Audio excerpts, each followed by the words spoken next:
Amsterdam, today celebrated as a postcard-perfect maze of canals and bridges, began as an improbable dream, an attempt to build a city where no city should exist. Long before tourists glided through its waterways on small boats, the land beneath Amsterdam was nothing more than a soggy swamp, an endless expanse of mud and reed. The ground was soft, shifting, and treacherous. It was the kind of place where even walking could feel like sinking. And yet, it was here that people chose to build a home. In the 12th century, the settlers who arrived near the mouth of the river Amstel faced an elemental problem. Water was both their greatest ally and their most dangerous enemy. The land was too wet to farm and too unstable to build on. When heavy rains came, the rivers overflowed. When droughts struck, the soil cracked. Survival depended on one thing: learning to control the water.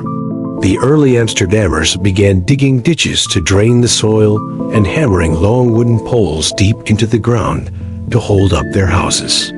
Each pole was a promise of stability in an unstable world.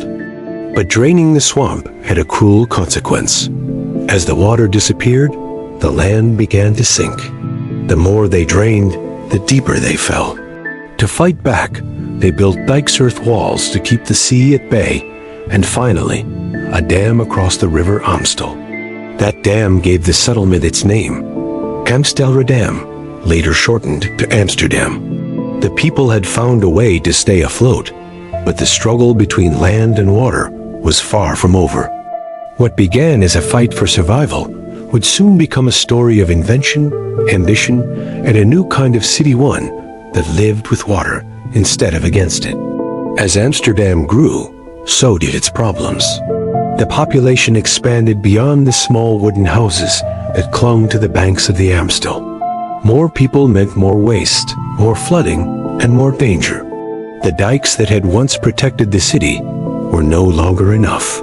The settlers needed a new system, not just to keep the city dry, but to make it breathe. That was when the canals began. At first, they were simple drainage ditches, carved by hand to guide excess water toward the river. But the Amsterdammers soon realized that these ditches could do more. They could serve as roads for boats, as barriers against invaders, and as lifelines for trade. With every shovel of earth, the city began to reshape itself, half land, half water. The main canal, called the Amstel, became the artery of the city. From it branched dozens of smaller canals, like veins feeding a living body. Goods from distant villages floated in on barges, grain, timber, fish, transforming Amsterdam into a marketplace of the north. Bridges began to rise over the water, linking neighborhoods and creating the web-like pattern that would one day define the city's heart. But progress came at a cost. As the canals multiplied, so did the challenge of keeping them clean. The water stagnated, and the smell of rot filled the air. The same water that carried prosperity also carried disease. Still, the people adapted. They learned to balance beauty with function, chaos with control. In these early canals lay the seed of something remarkable. Amsterdam was no longer just surviving, it was inventing itself. What began as an act of desperation was slowly turning into a masterpiece of urban design, a city that would one day be called Venice of the North. By the 16th century, Amsterdam stood at a crossroads of history. The Dutch revolt against Spanish rule had begun, sending waves of refugees northward, merchants, craftsmen, scholars, and dreamers. They brought wealth, skills, and ambition, but also a pressing problem. There was no longer enough room.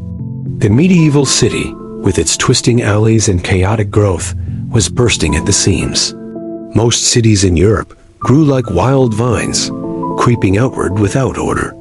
But Amsterdam chose a different path.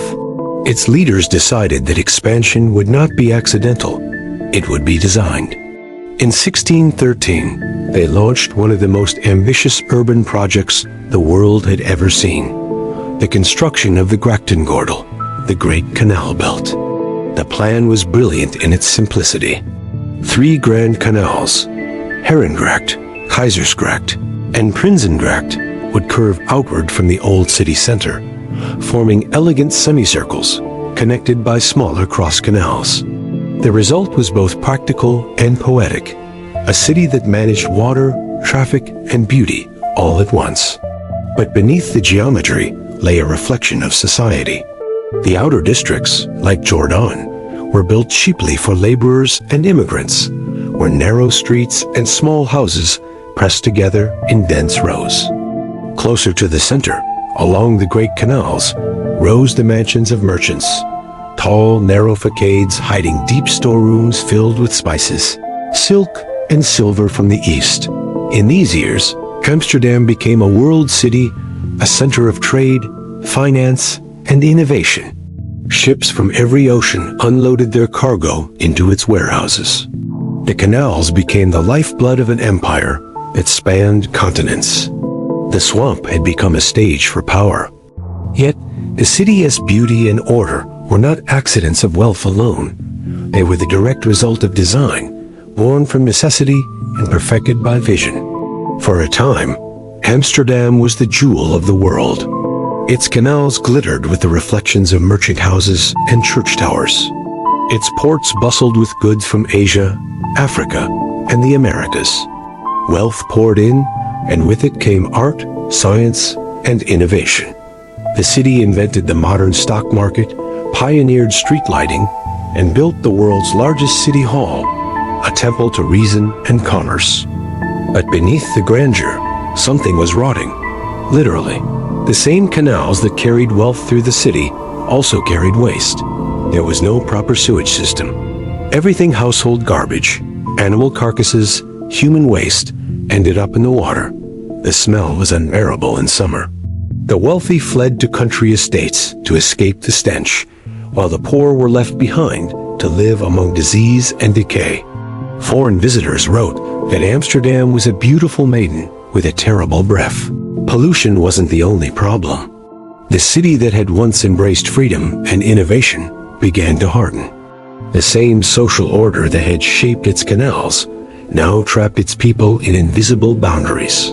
The rich lived behind elegant facades along the Herengracht. The working class crowded into the narrow lanes of Jordan. Prosperity had drawn lines as clear as the water that separated the districts. And then came war. By the late 17th century, rival nations turned against the Dutch Republic. Trade routes shifted, ships were lost, and money drained away. Expansion halted abruptly. Planned canals were never finished. Maps from that era show neat semicircles cut off halfway, a dream frozen in time.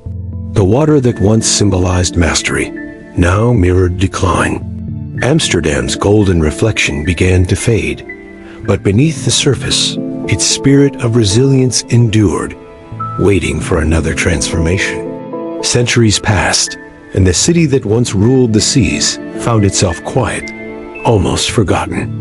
The ships that had filled its harbors sailed under other flags, and the unfinished canals became still, their waters dark and tired.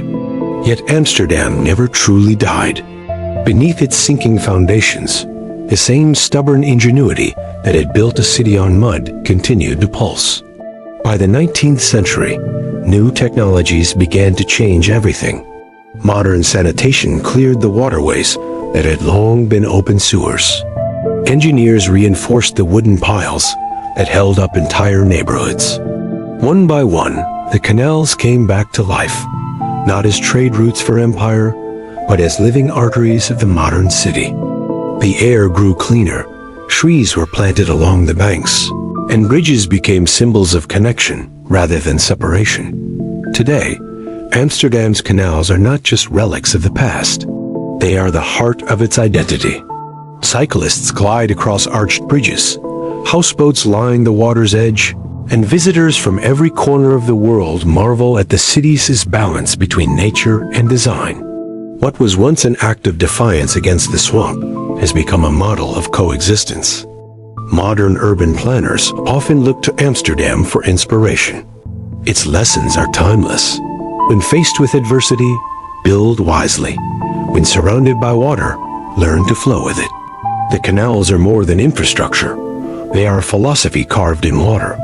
They remind us that human progress is senti about conquering nature, of learning to live in rhythm with it. And so, the story of Amsterdam's canals is not simply about survival. It is about transformation, a living testament to what happens when vision, resilience, and imagination meet the impossible.